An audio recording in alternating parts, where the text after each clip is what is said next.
había ahí.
En primera se tumba ahí.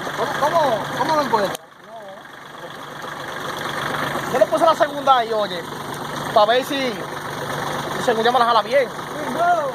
¿Qué fue, Andrés? No tiene buenos zapatos. El hombre está cargado.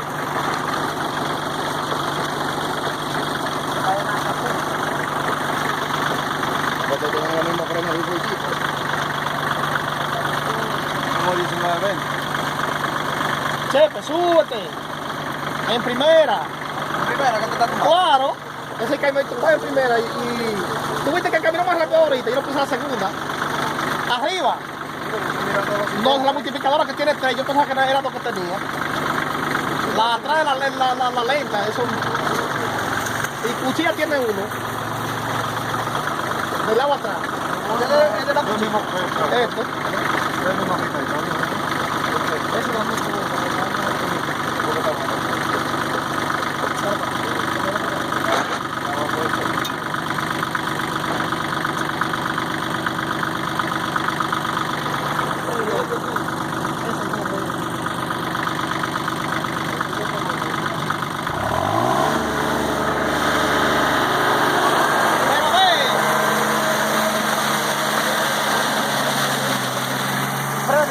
yo no soy el mecanismo del pesito. No, yo me monto que nosotros unos raticos que le estamos, tú sabes. Ese que no hay chumba, ese que no está bien. Pero dame tu opinión. No, tiene fuerza, él camina bien. Está bien así. Porque así mismo camina. Camina tu botica. Sí. Y